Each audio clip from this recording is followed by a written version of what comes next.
Alright, folks, here we are. It's just me. Sorry for the delay.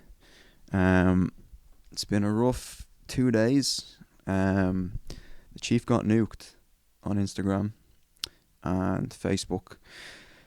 I was on my last warning with them for just all the different sketches we posted, all the shit throwing and the cum throwing and the Jew stuff and the what have you.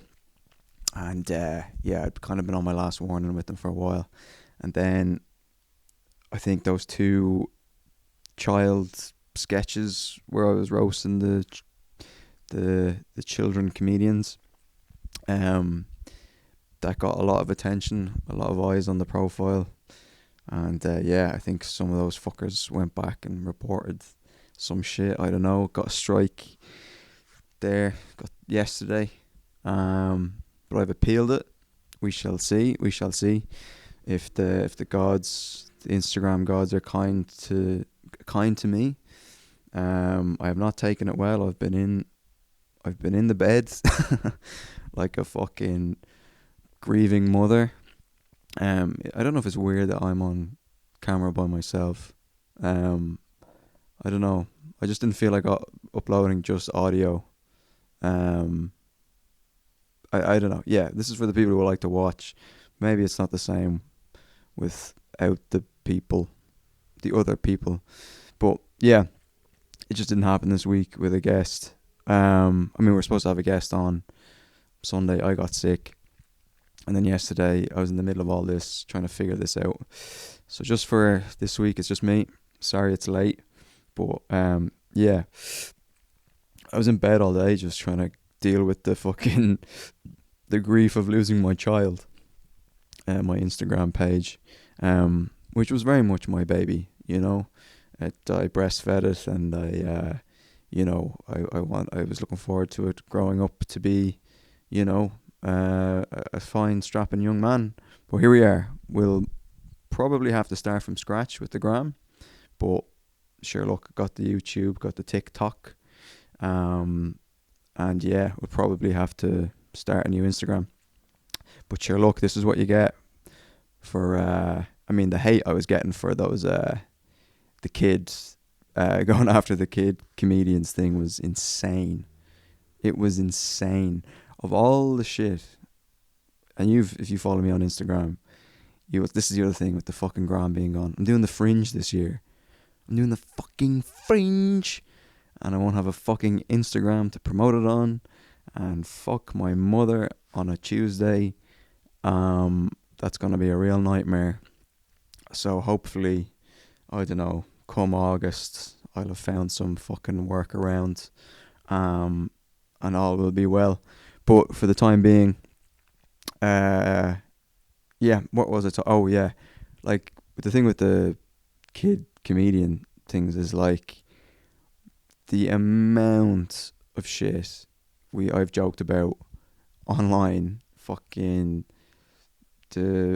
whatever, the Holocaust, the fucking, what else did we do? The Indian sketch, the countless other sketches that got hate. This with the kids comedy thing, the hate I got for this was 10 times worse than anything else I've gotten hate for. I think they would have been less angry if I fucked the kids, to be honest with you. They were so angry, people telling me to kill myself, getting DMs, calling me ginger. Well, that's not so bad, but you know what I mean? Like, just fucking, I don't know. I think some of these vindictive fuckers maybe reported my shit. I don't know. You happy now? You won, you fucking bastards. But I don't know. I made that thinking, 80% of people would, get that, But I don't know. I should stop whinging. Apart from that, things have been all right. Was fortunate enough to do a bit of actually, maybe I should talk about that. I did some writing for a very funny YouTube show, and maybe I won't talk about that until it comes out. But I was delighted with that. Um, but I got stood up.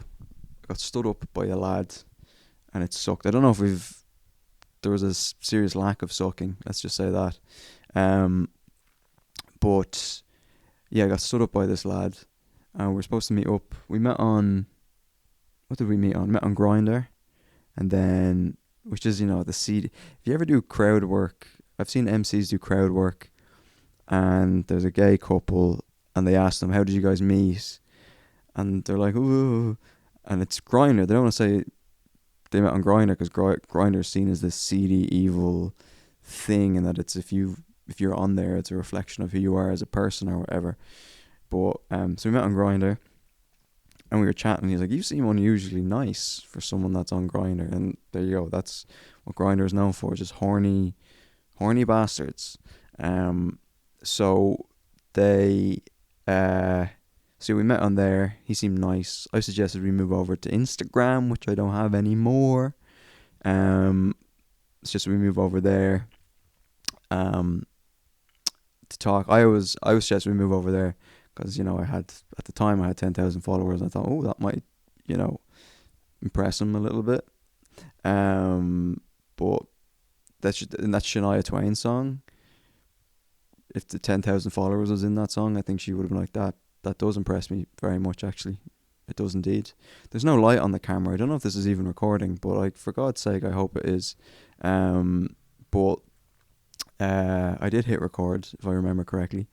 But yeah, so then we went over there. We were chatting. We were having a great time, and we were talking about movies. And he kept saying, "Oh, you seem sweet," and I was like, "I am fucking sweet. I am." And people should say that more.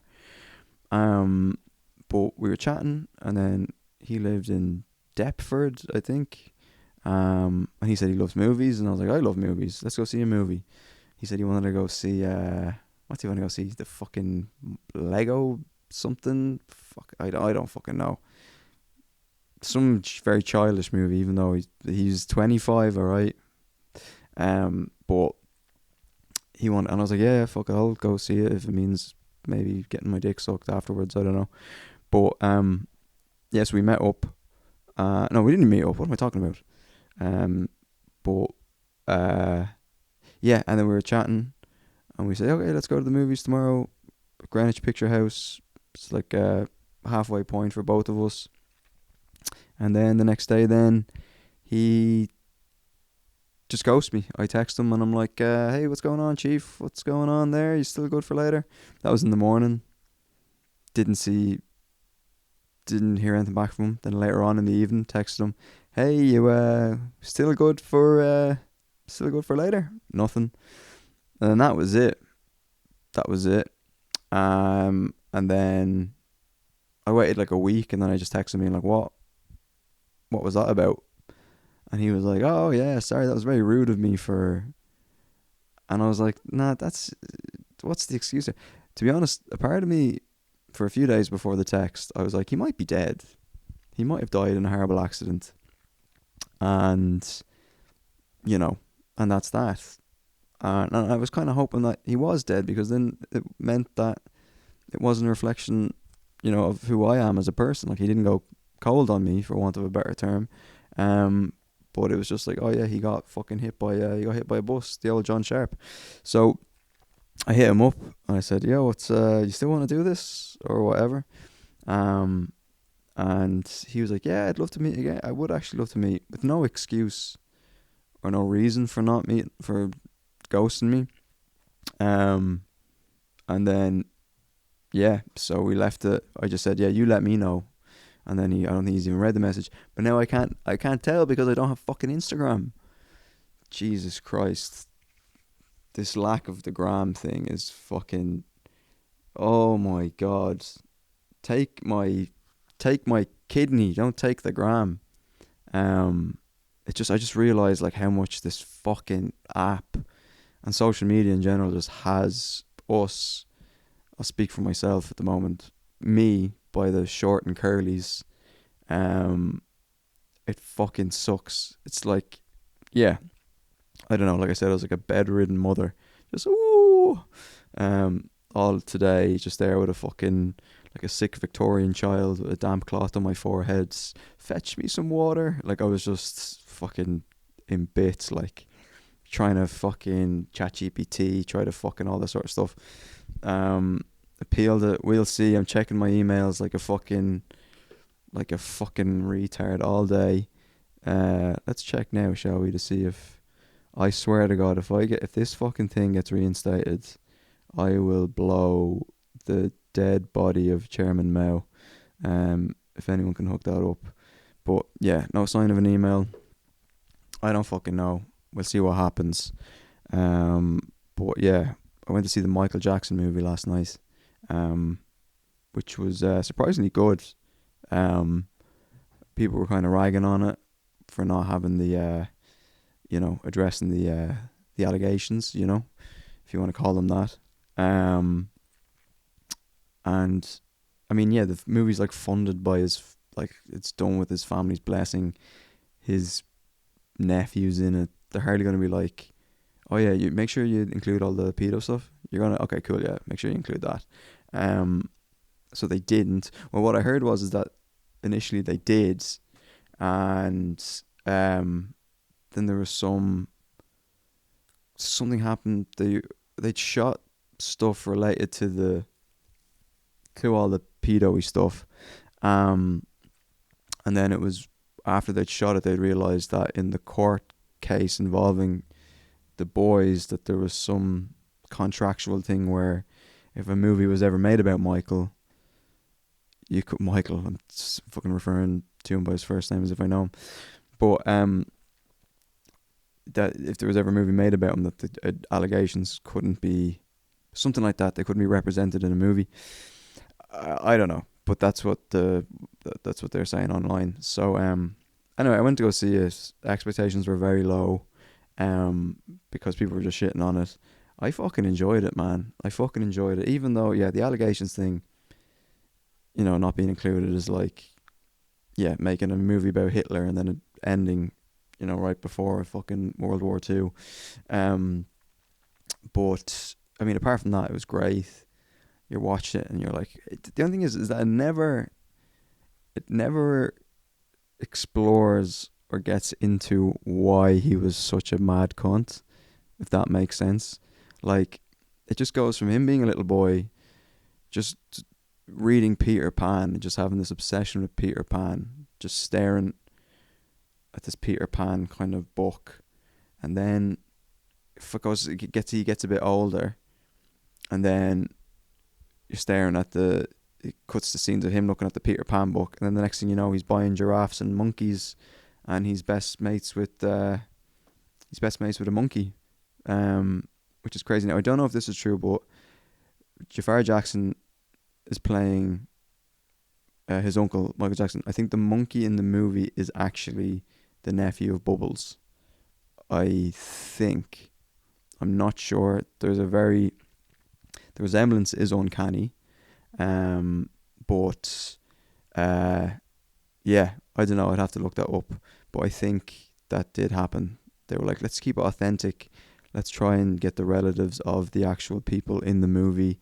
It'll add to the authenticity. Now, the monkey did look CGI, but maybe that was just my mind playing tricks on me. But yeah, it could well be. It could well be the actual child of or the nephew of Bubbles the monkey. But that's neither here nor there. But yeah, they never really get into why he's this freak obsessed with. The next thing his giraffes are fucking coming in, and there's monkeys, and he has a pet snake fucking slithering around the gaff. And you're like just expected to go, yeah, but where was the transit? Is it because his dad beat the shit out of him? Is that why? I know plenty of people who got their dad beat the shit out of them. They don't have fucking, pet fucking monkeys and pet flamingos coming in and fucking jumping around the gaff. Like, so that's the one thing about the movie, is that it never really, it's his childhood and them fucking hustling as the Jackson 5, and the dad fucking, you didn't say it right, whoosh, hitting him with the fucking belt. And then it just cuts to, and then he's like, it's monkey. Ooh, hee hee.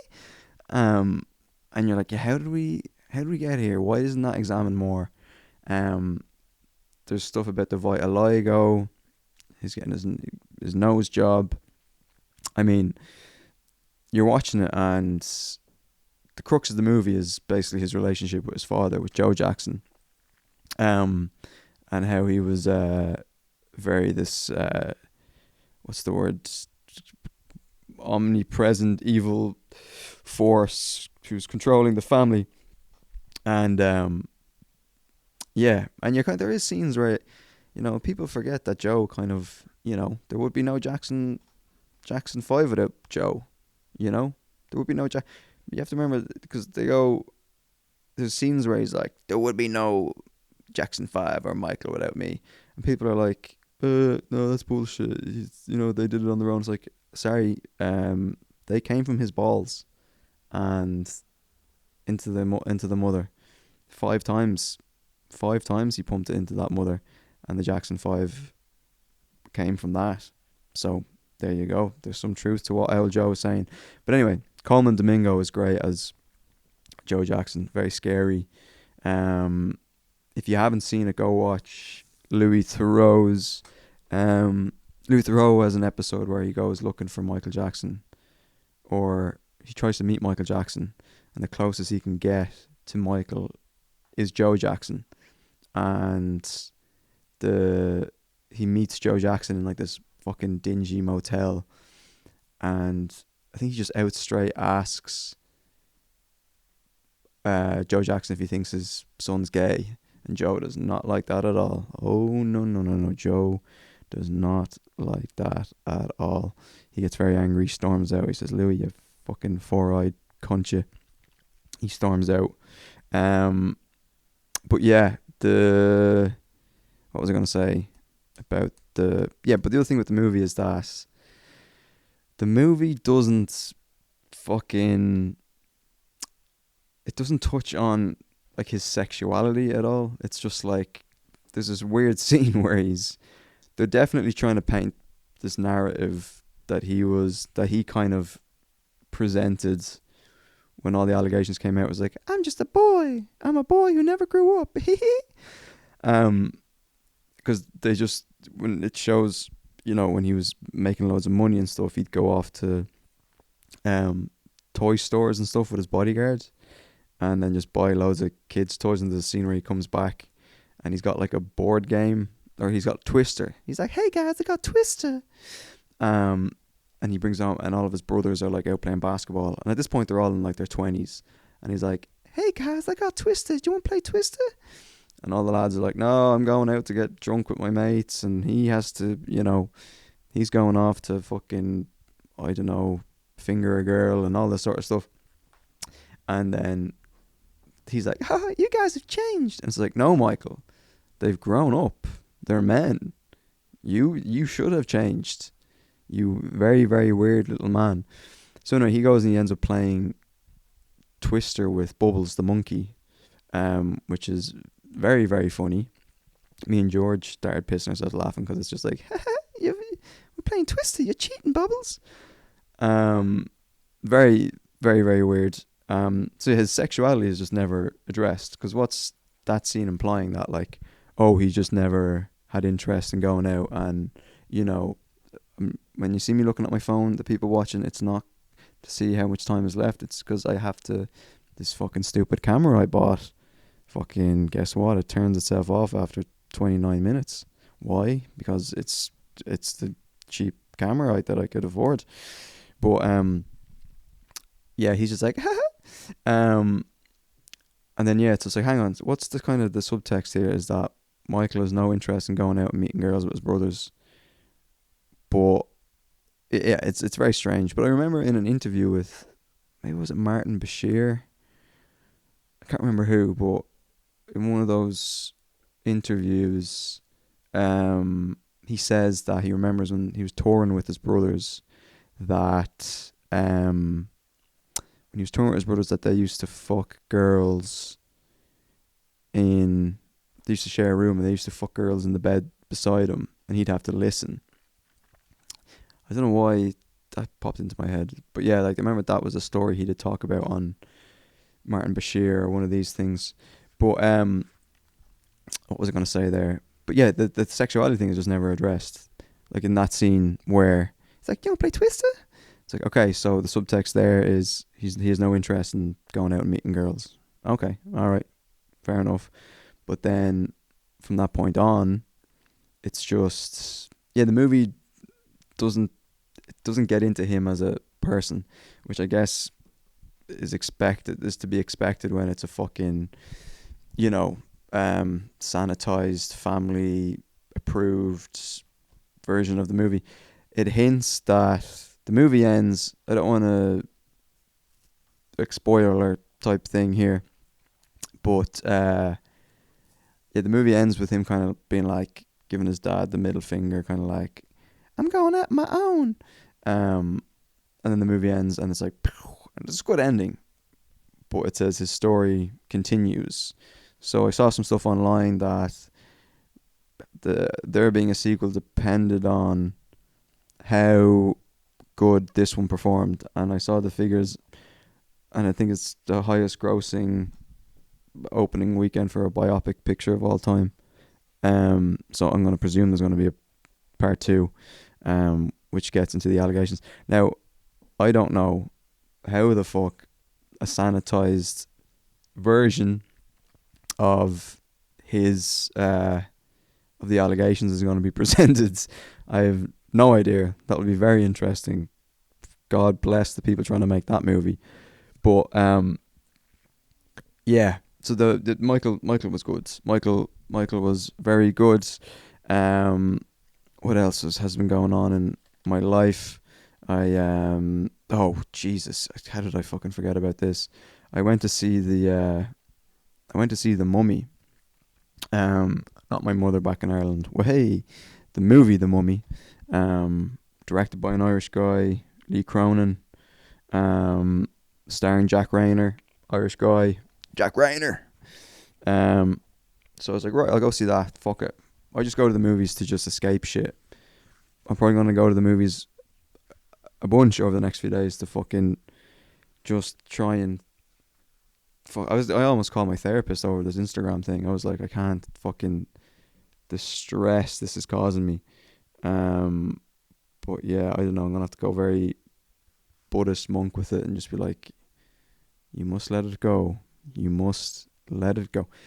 But I mean, the fucking, you know how long it took to get to 10k followers. I'm not gonna get into this. It's tragic, but yeah, I mean, it's just absolutely fucking heartbreaking. But anyway, I went to see Lee Cronin's The Mummy, which was very good. Actually, no, it wasn't. It was a pile of shit. I don't know why I'm saying that. But hang on there 2 seconds. I need to go and check that the camera is still recording because it's a piece of shit. Hang on there. I went to go see Lee Cronin's The Mummy, and I went by myself. Thank you very much. Just to escape life. I go in anyway. I'm sitting down the back, and I'm sitting there, and it's just me by myself. And then I hear all these Irish lads coming in, right? About 8 Irish lads, and I'm like, oh, this is trouble. Like, you know what I mean? You just know. You're like, they're like, oh, yeah, fucking The Mummy, me. They come in anyway, and they sit beside me, which is fine. All right, I enjoy the company of men. They sit beside me, and straight away, I'm like, these lads are going to be trouble. They're chatting, they're joking, whatever, gesticulating with their arms, and wee, fucking whatever they were doing. Anyway, the movie starts. I'm like, right, you give these people 5 minutes, all right? Let them settle into the movie. There's one guy, and he's just on his phone for the first 5 minutes, and I'm like, the fucking screen is there, buddy. The screen is ahead of you.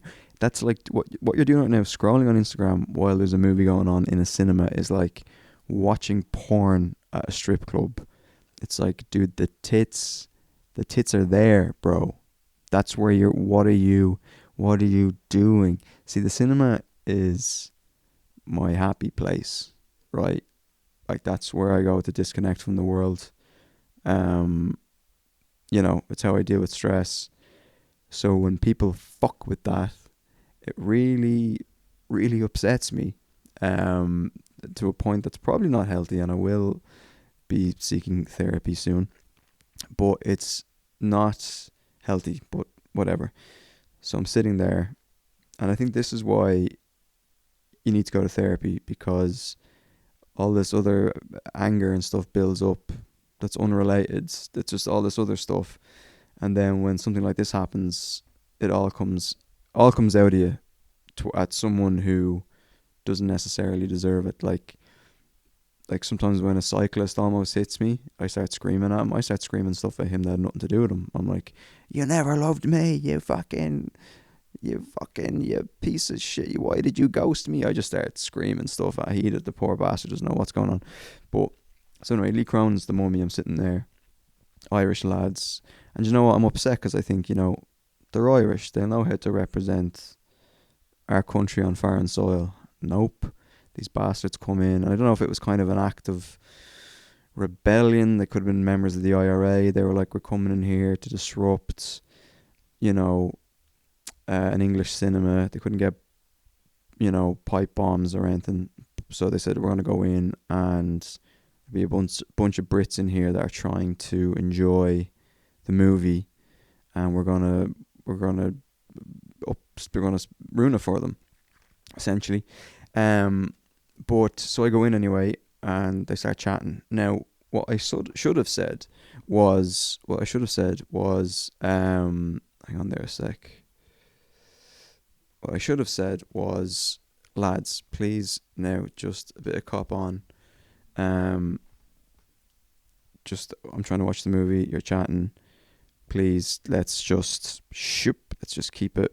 That's what I should have said. What I actually said was, lads, would you ever shut the fuck up? Shut the fuck up! You're driving me insane. You're driving me insane.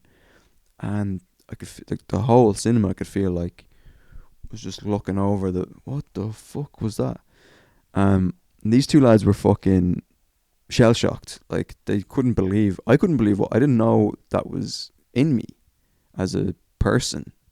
And I screamed at them. I was like, "You fucking!" And they're there, and they're just staring at me. And I'm like, "Oh fuck that!" In my head, I'm like, "That was way too much." And I'm just staring at him. He's staring at me, and I'm like, "What are you doing, Rob? You're a coward. Why are you acting like you're gonna do something in this situation?" But we're fucking staring at each other. And he goes like this. I swear to God, he goes, "Jesus, there's a way to ask." That's how he said it. "Jesus, there's a way to ask." And now what I should have said was, "No, you're right. There is absolutely a way to ask. I should have, my point stands, but you're right. I shouldn't have been that aggressive. I should have just went over and said, lads, do you mind stop talking?" And then, yeah, that's how I should have dealt with it. That's what I should have said. What I actually said, second time around, was, why do I even have to ask? Why do I even have to ask? You're in a fucking cinema. You're not children. You're in your early 20s. Why do I have to ask you? It's insane. We're at the cinema. And I turn back around and I'm staring at the screen. I can feel his eyes on the fucking side of my head, fucking burning into the side of my head. And a part of me wanted to be like, turn around and go, "Oh, we got a problem." But in my head, I'm like, don't do that, because what if he says yes? Then what happens? This is what would happen. I go, "Do we have a problem?" And he goes, "Yes." And I go, "Well, that's unfortunate." And then I just keep watching this shit movie. The Mummy is absolutely fucking terrible, by the way. Just let me go off on a tangent here. It's absolutely fucking brutal. Yeah, I don't know what I was expecting. I kind of knew it was going to be shit, but anyway, just stay away from that movie. But anyway, so I'm sitting there. The lads actually do shut up for the most part. One funny thing happened, and I'll give it to them, was I think I cleared my throat at one point, and one of them went "shh," which I thought was funny. I mean, it annoyed me to no end, but I'll give them that. That was That was a very funny little thing that they did. But again, if you see me checking my phone, it's only because I'm afraid of the camera dying. So yeah, anyway, so they kind of shut up for the most part, and I'm like, you know what? I think everything will be all right. Then this couple comes in. This couple comes in about just that all happened in the first 10 minutes of the movie. All that drama. The second thing that happens is this couple come in, right? 20 minutes late. These people can fucking die of AIDS. I've been late to pretty much everything in my life. Weddings, funerals, job interviews. I've lost jobs for being late. You name it, I've been late for it. I don't think I've ever been late for a movie. What's the point in being late for a movie? Sometimes I haven't gone to movies because I've been like, oh, I'm going to miss the first 20 minutes. I won't bother. So this couple comes in, sit down beside me. I think they're like Turkish or something.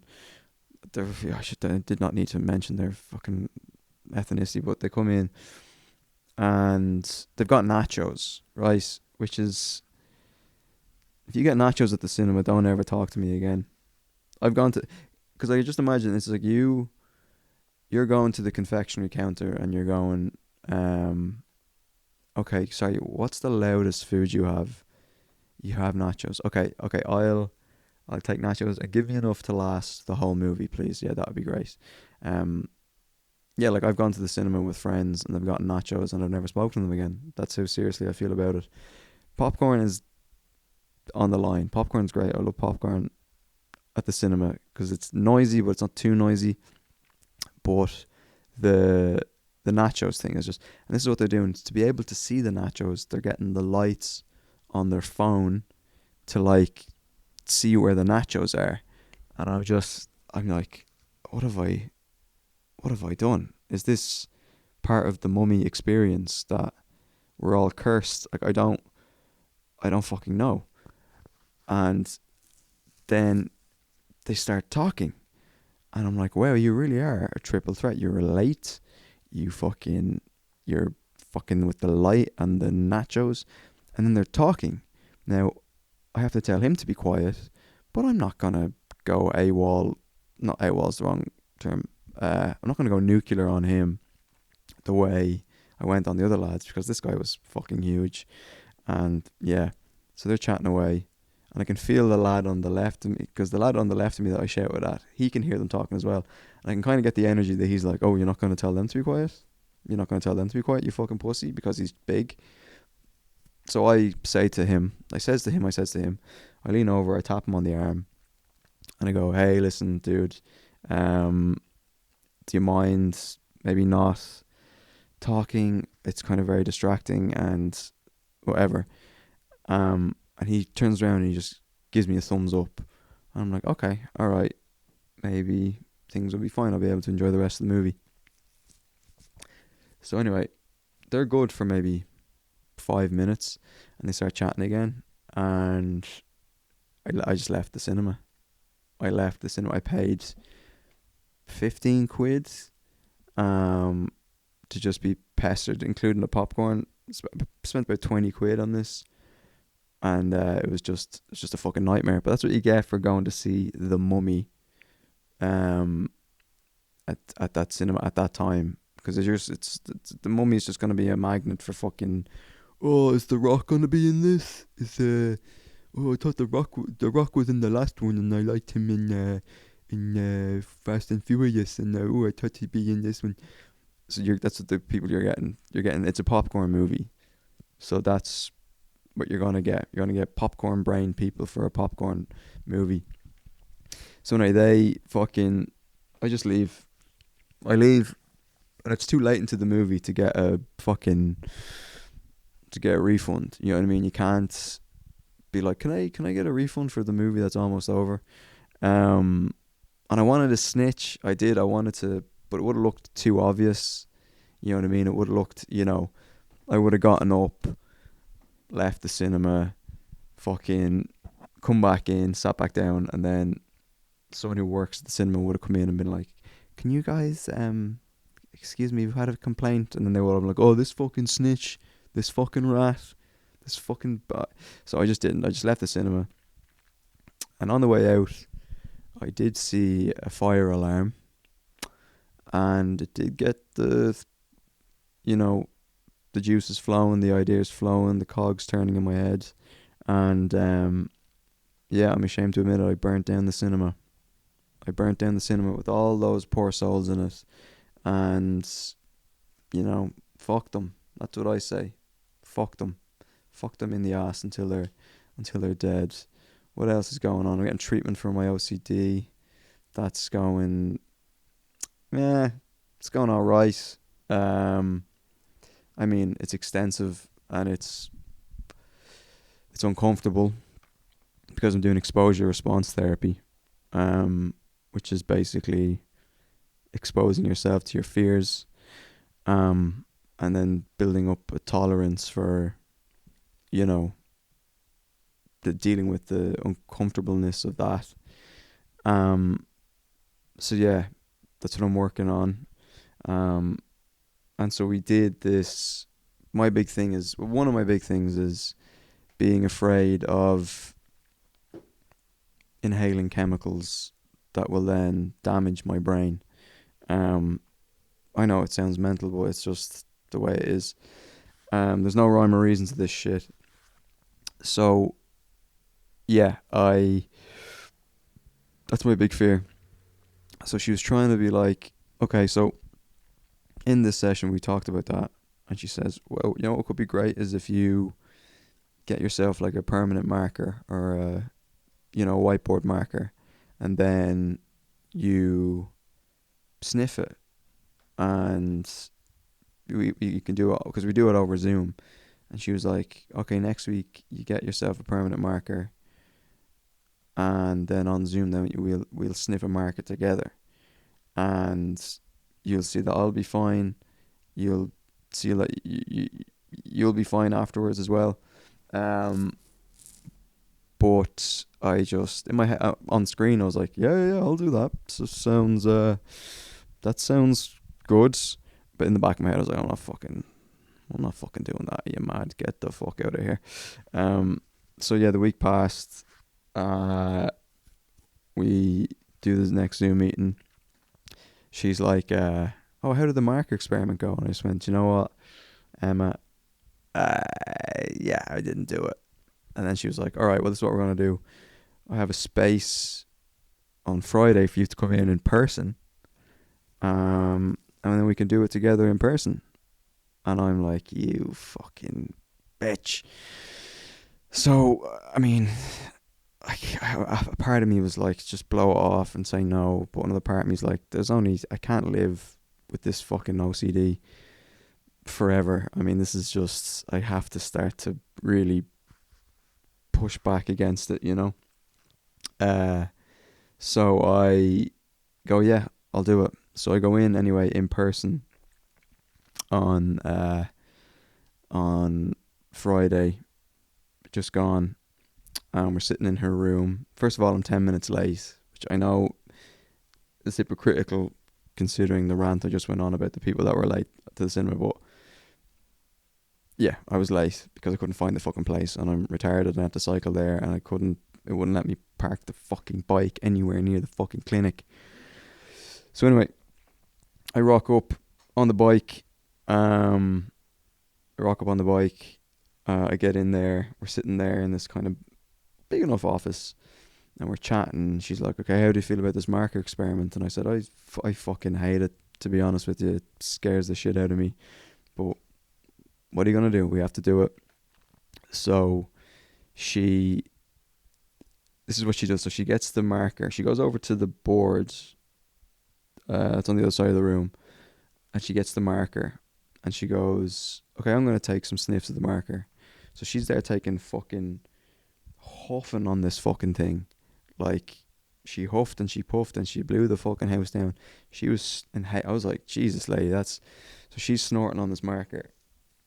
And she puts the cap back on and she sits down and she goes, so yeah, we'll see how I am after a few minutes. And she seems fine. And I thought that is such a big risk for her to take professionally, because if she died or collapsed or started fucking, doing the robot 'cause she was off her tits, it would have completely discredited her as a fucking her methods with regards to her methods as a fucking psychiatrist or as a psychologist. You know what I mean?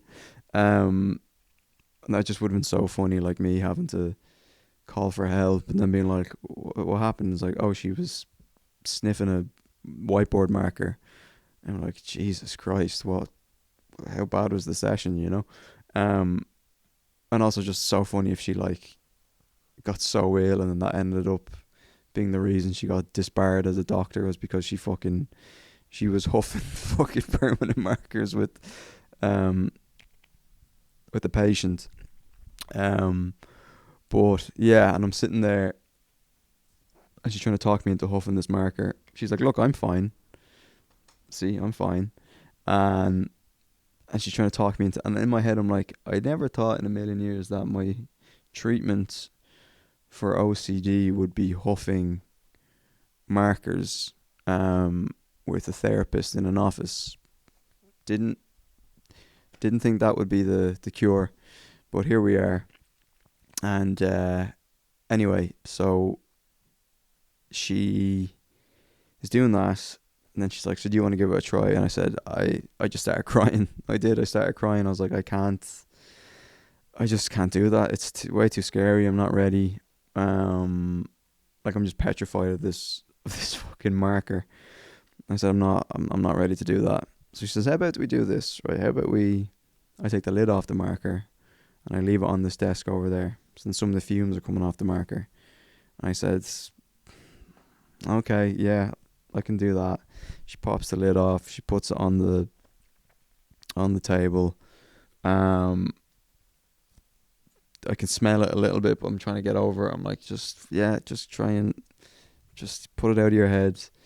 So she's doing that, and we chat away or whatever, and we chat so much to the point that I forget about the marker for 10 minutes, and then she brings it back and she goes, "How do you feel now about the marker being in the room and it's the cap's off or whatever?"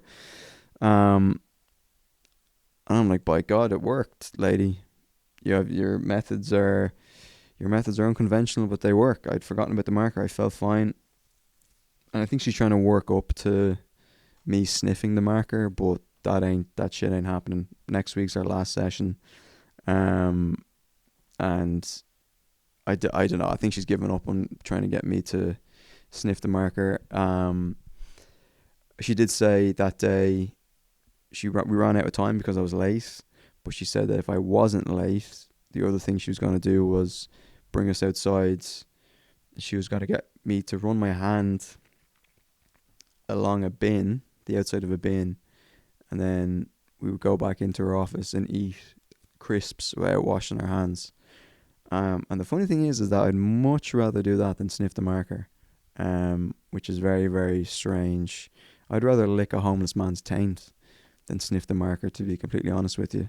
But yeah, that's the way it is. So next week's our last week, and I'm kind of sad, because I think I have a tendency to kind of like fall in love with my therapist, and not in a gay way or a romantic way, but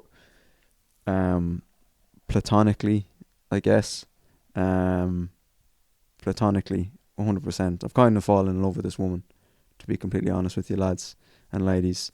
She's very maternal, I want her to breastfeed me. I want her to be my London mother, because my mother's not here. So I'd like for her to be my London mother and to just take care of me and take me under her wing and just cook me, make me soup and stuff. But yeah, so the next week's gonna be the last time I see her, which is very sad. I'll probably cry. She won't, because it's just another day at the office for her, and that's understandable. But yeah, I don't know. I don't really fucking know. I think we're going to switch over to the Patreon now, lads.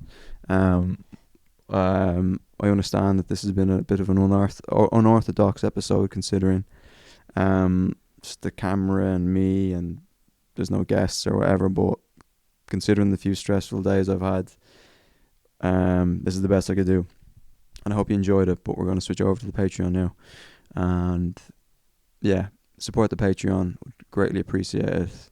Tell people about the pod, like and subscribe to the YouTube, rate the pod on Spotify, and yeah, I'll see you next week. All right, I love you. Bye bye.